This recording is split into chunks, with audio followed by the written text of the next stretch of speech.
एक सम्राट ने जंगल में गीत गाते हुए एक पक्षी को बंदी बना दिया। गीत गाना भी अपराध है। अगर आसपास के लोग गलत हों, उस पक्षी को पता भी नहीं होगा कि गीत गाना भी परतंत्रता बन सकता है। आकाश में उड़ने और वृक्षों पर बसेरा करने वाले उस पक्षी को सम्राट ने सोने के पिंजरे में रखा। उस पिंजरे में ही हीरे जवाहरात लगाए करोड़ों रुपए का पिंजरा था। लेकिन जिसने खुले आकाश की स्वतंत्रता जानी हो, उसके लिए सोने का क्या अर्थ, हीरे मोतियों का क्या अर्थ। जिसने अपने पंखों से उड़ना जाना हो और जिसने सीमा रहित आकाश में गीत गाए हों, उसके लिए पिंजरा चाहे सोने का हो चाहे लोहे का बराबर है।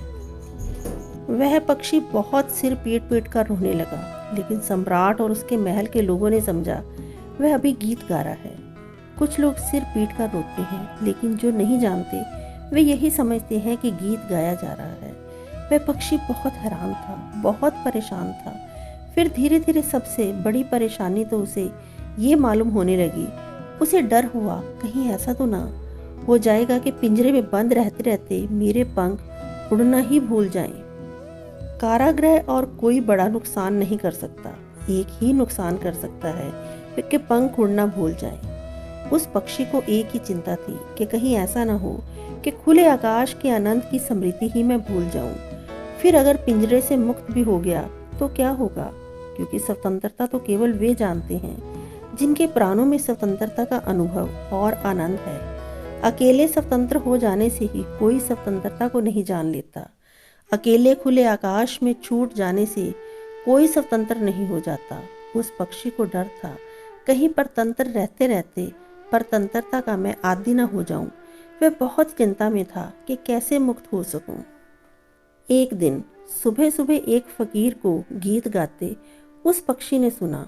फकीर गीत गाता था, जिन्हें मुक्त होना है उन्हें एक ही रास्ता है और वह रास्ता है सत्य।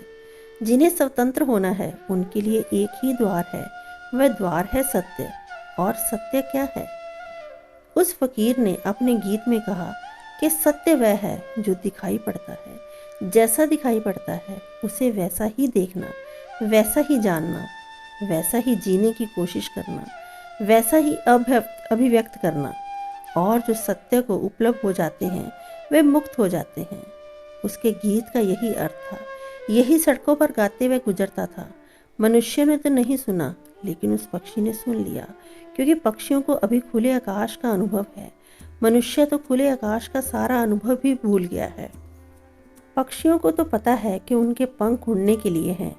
मनुष्य को तो पता ही नहीं कि उनके पास भी पंख हैं और वे भी उड़ सकते हैं किसी आकाश में। वह फकीर गांव में चिल्लाता रहा। सुना एक पक्षी ने, आदमियों ने नहीं सुना। और उस पक्षी ने उसी दिन सत्य का एक छोटा सा प्रयोग किया। सम्राट महल के भीतर था, कोई मिलने आया था। पहरेदारों से सम्राट ने कहलवा दिया कि कह दो सम्राट घर पर नहीं है।